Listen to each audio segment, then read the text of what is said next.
$47,000. That's how much the contract was worth.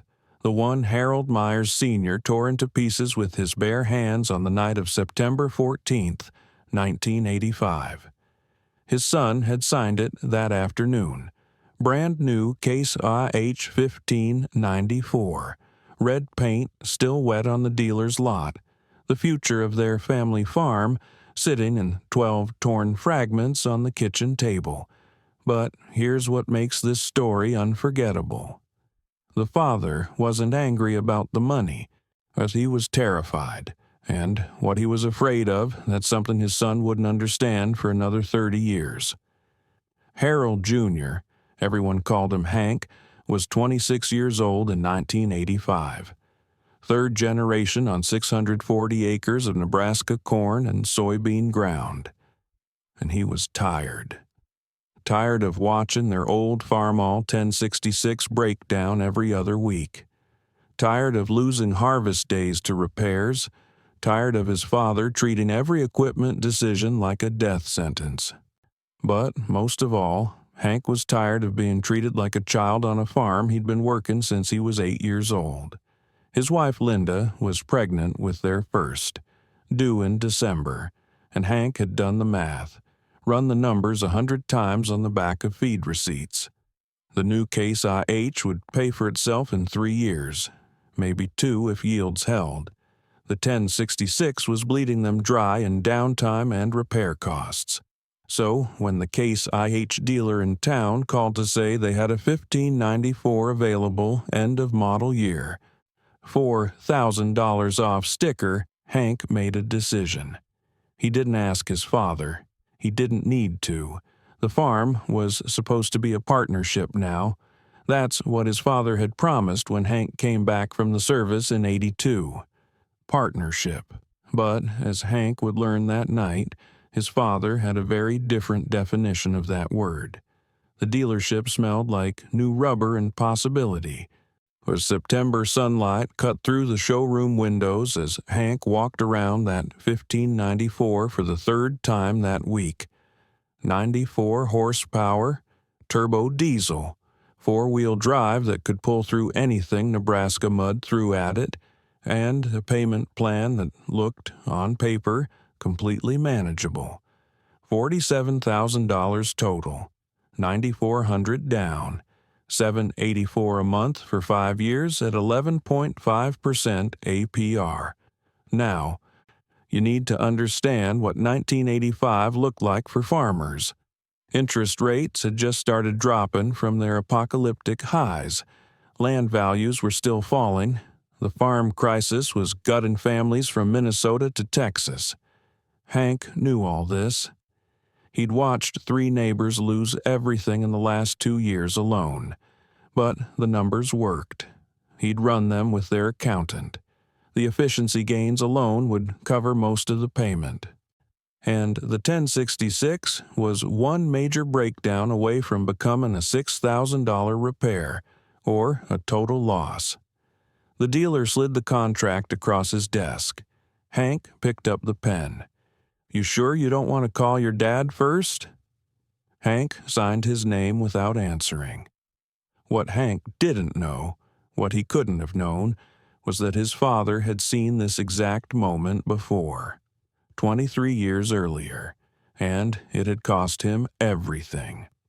Hank got home at 4:47 p.m. He found his father in the machine shed, elbow deep in the 1066's hydraulic system. Again. "Got something to tell you." Harold Sr. didn't look up. "Hand me that 9/16. I bought a new tractor today, Dad." The words hung in the air like smoke. Harold Sr.'s hands stopped moving. When he finally stood and turned, his face was the color of old newspaper. "You what?" "Case IH 1594. They had one left, end-of-year deal. Payment works out to—" "You signed papers?" "I signed papers." What happened next, Hank would remember for the rest of his life. His father, a man who'd never raised his voice, never thrown a punch, never shown more emotion than a nod, walked past him without a word, walked straight to the house, into the kitchen, found the contract Hank had left on the table, and tore it in half, then quarters, then eighths. "Dad, no." Harold Sr.'s hands were shaking. "No son of mine signs papers on this farm without asking me first. I don't care what you think you calculated. I don't care what you promised that dealer. You call him tomorrow. You tell him the contract's void. It's not void. I signed it. It's legal. Then you figure out how to make it unlegal. Because that tractor is not coming to this farm." But here's the question nobody asked that night. Why? Why would a father destroy his son's best attempt to save them? Why would a rational man react to a reasonable purchase like it was a death warrant? The answer was buried in 1962, and Harold Sr. had spent 23 years making sure no one ever dug it up. Stop for a second. Put yourself in Hank's boots. You're 26. You've got a baby coming. You've done the math. You've made a business decision, a good one, to save your family's future, and your father just destroyed the paperwork like you were a child who'd brought home a bad report card. What do? Hank didn't sleep that night. Neither did Linda.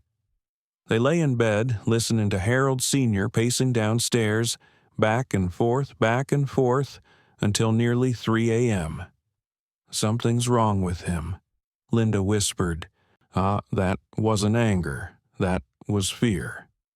She was right, and the next morning Hank decided to find out why. He drove to the county recorder's office, pulled land records going back to 1955, and there it was. In 1962, Harold Meyers Sr. had taken a loan to buy a new tractor, an Alice Chalmers D19, top of the line. The payments were supposed to be manageable. Then corn prices collapsed. 2 straight years of bad weather. And in 1964, the bank came calling. Harold Sr. lost 160 acres that year, a quarter of the farm, land his grandfather had homesteaded, gone, because he'd signed papers on a tractor he couldn't afford. 23 years later, he was still paying for that mistake. Not in money, in memory, in the 160 acres that weren't there anymore, in the look on his own father's face when they'd loaded the cattle to sell. Hank came home with the records, spread them on the same kitchen table where his father had torn up the contract. "I know about the D19, Dad." Harold Sr. looked at those papers like Hank had pulled a gun. "I know about 64. I know about the 160 acres. Then you know why?" "No." Hank's voice was steady now. "I know why you're scared. I don't know why you think I'm you." That stopped the old man cold. "I ran the numbers, Dad. Not once, dozens of times. The payment is $784 a month. Our increased efficiency saves us almost $600 in the first year alone. The 1066 has a blown head gasket coming. I can hear it. That's a $3,000 repair minimum. The case IH isn't a risk. The 1066 is the risk. Numbers lie. Numbers don't lie. People lie to themselves about numbers. I'm not lying." Harold Sr. sat down heavily. The fight seemed to drain out of him all at once, and then he said something Hank never expected. "I was going to buy you out next year." Silence. "What?" "Buy you out. Give you cash for your share. Let you start fresh somewhere that isn't this cursed ground." His voice cracked. "I've been saving for 3 years. I didn't want you to make my mistakes. I didn't want you to lose everything the way I did." Hank stared at his father. This man he thought he knew. This man he'd worked beside for 2 decades, and realized he was looking at someone who had spent 23 years trying to protect him from a fate that was never going to happen. The choice was impossible. Take his father's money, walk away from the farm, start over somewhere else, knowing his dad would work himself to death alone on 480 acres with a tractor that was dying. Or keep the contract, keep the tractor, and prove to his father that 1985 wasn't 1962. Hank made his decision at 6 a.m. standing in the field where his grandfather had first broken sod. The corn was chest high, 2 months from harvest, and somewhere underneath that black Nebraska soil was the truth both men had been dancing around for years. This farm wasn't a curse, it was a choice, and Hank was choosing to fight for it. He drove to the dealership when it opened, not to cancel the contract, to pick up the tractor. When he pulled that red 1594 into the yard, Harold Sr. was standing on the porch, face unreadable, hands in his pockets. Hank climbed down from the cab and walked toward his father, stopping 10 feet away. "I'm not you, Dad, and this isn't 1962. The numbers work. I'm going to prove it to you." Harold Sr. didn't say anything, just turned and walked back into the house. But he didn't tear anything up. He didn't call the bank. He didn't threaten to sell. Or he just let it happen. For the first time in 23 years, Harold Meyers Sr. let go. The numbers worked. First harvest with the 1594, they finished 3 days ahead of schedule. No breakdowns, no lost time. Fuel efficiency exactly what the dealer had promised. By 1988, the tractor was paid off, a full 2 years early.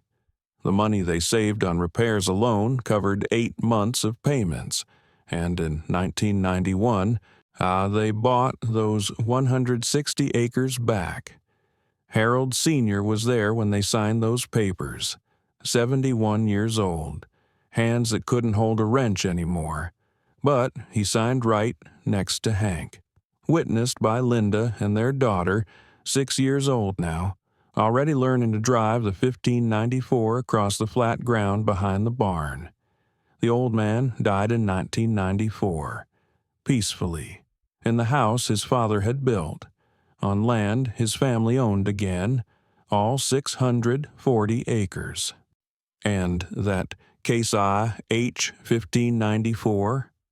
It ran until 2008, 23 years of service, the same number of years Harold Sr. had spent afraid of a mistake that, in the end, his son never made. So, here's what this story taught me, after months of research, after talking to families who lived it.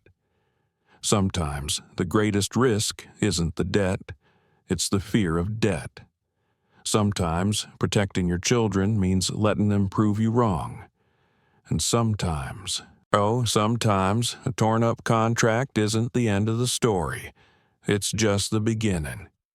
If this story meant something to you, if you've ever had to prove something to someone who loved you too much to let you try, I want to hear about it in the comments. And if you know a father or son who needs to hear this, send it to them.